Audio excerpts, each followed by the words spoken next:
Hey YouTube, Maxine here. I thought that as we are starting out on this journey together and I'm going to be going through some more intense fertility stuff here in the near future, that you guys would probably like to know where we're at and what we've done so far. So let's get into it. I am 34 and my husband is 32, and we are diagnosed with male factor infertility due to motility and mobility. No, those are the same thing. Motility and morphology. Such weird words. Anyway, and it's been estimated that our chance of conceiving with the extent of the issues that we face is 1% per cycle. To be clear, all my tests came back perfect as being 34 can be. The only improvement would be that I was younger and had fresher eggs, but my eggs are still a decent quality as far as we can tell for now. And I have no blockages, I ovulate fine, everything is as close to working order as we could hope. My insurance is through my husband and his company, and it covered the majority of our diagnostic testing, which was a variety of blood work, an HSG test, variety of ultrasounds, and I may be forgetting something, but those were all the tests on my end. And then on my husband's end, getting a semen analysis, that was not covered at all. So we paid fully out of pocket for that. But, so far it's been reasonably affordable. But anything else other than diagnostic testing, it covers zero. So check your insurance if you are just starting out on your infertility journey and you're thinking maybe something's up. The sooner you go to a fertility office, the better, because time is not on anybody's side in this case.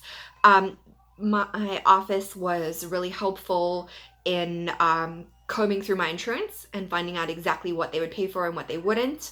So I was able to make informed decisions before I had the tests, not after. And we could also prioritize the tests that were most important over the ones that weren't, and were perhaps more out of pocket. And we could make those decisions together. And I think that's really important because infertility gets very expensive very quickly. So you want to have an office team that's really on your side. So get in, get checked out. Chances are, if you have insurance, your insurance will probably cover at least diagnostics. And then you know what your prognosis is, which is the start of having options you didn't have before. So that's us. When we got diagnosed with 1% chance of conceiving naturally, it was a huge shock because we have two beautiful girls. One was a surprise, and the other one took 4 cycles to conceive.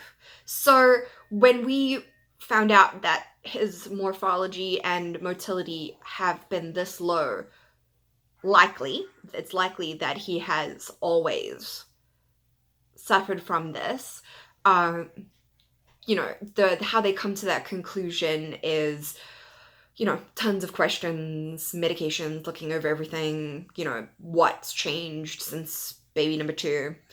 And they could not find anything that would have impacted his semen in this way. So, we have 2 miracles. I can't believe we rolled the dice and hit twice.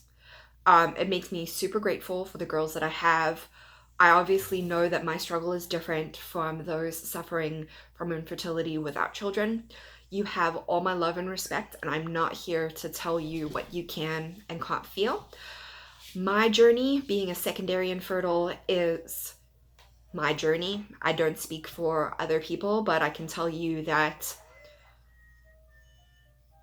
because I have children is part of the reason that this is hard for me, because I don't only mourn the gap in my family that I feel, I mourn everything that I experientially know an additional child will bring.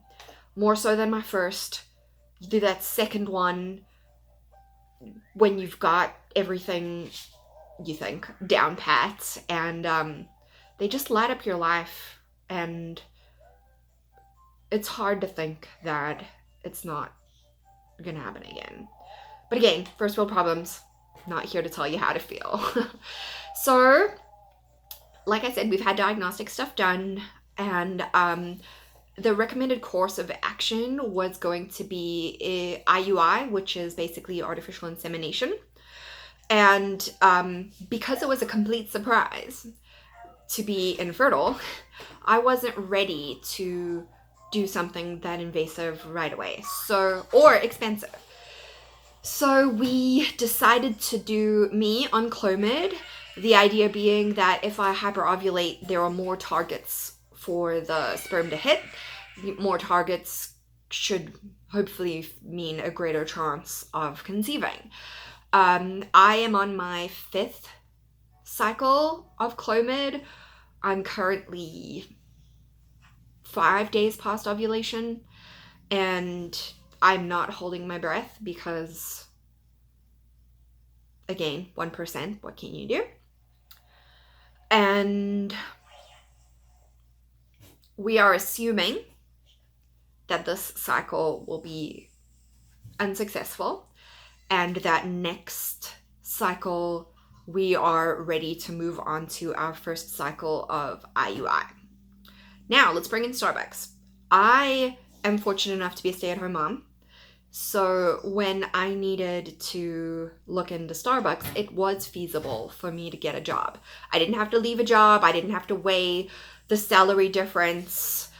It was okay for me to jump in without a lot of information because it wouldn't cost us a lot to find out it was a good or a bad situation for us. So I had an interview maybe a month ago.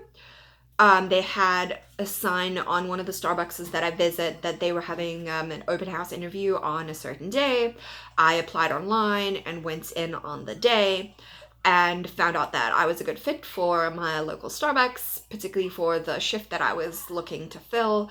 And it took about 2 weeks for them to get back to me to tell me that they were interested and that they were going to do a background check. Then the background check took about another 2 weeks. I think that depends on who your manager is. Mine was away for a portion of that time, so I can't tell you whether or not that is a regular turnaround time, but just know that it's not you if it takes a little longer than you were expecting. And then on Monday, so I got that call about the background check maybe a week ago, and on Monday I have a paperwork filling out session with my manager where I get to meet her. So I'm looking forward to that. And then I believe she'll give me my start date at paperwork signing, but we had provisionally talked about starting at the beginning of next month. So I'm hoping to have more information about benefits and all that stuff for you soon. So next month when we do IUI, I am assuming that my Starbucks coverage will not have kicked in yet. So we are going to be paying out of pocket whatever those costs entail. At my particular fertility clinic, I am estimating it to be in the $800 range, which is not cheap, but as fertility goes, when it can be $20,000 a cycle, it's not a lot in the big scheme of things. And if I can avoid doing IVF, that would be great. But for us, IUI takes our chances from 1% to 8%. So I'm not super convinced that that's what's going to happen, that that's going to be it. 8% is still really, really low. yeah, which is why one of the reasons we didn't do it earlier, because it was a shock. 8% still not fantastic. I mean, even IVF is still only 40% chance of a success rate. So we'll see how that goes. But that's where we're at. It's been an emotional roller coaster. Clomid is not awful to be on, but it's definitely not fun. My husband and I have been in this long enough where like we're both just kind of like worn down. Um, but we're in it together. Our relationship has got stronger for it. And, you know, I couldn't do this without him. Actually, considering that our issues are male factor, I technically could. But I wouldn't do this with anybody else. And this road is sweeter because he is on it with me. So I will see you guys next time. I'll probably upload another video after the paperwork has been complete. And, you know, I might include you guys in on my obsessive test taking this month just because that's who I am. And keep you posted. So cheers, and I hope you have a fantastically fertile week. Bye.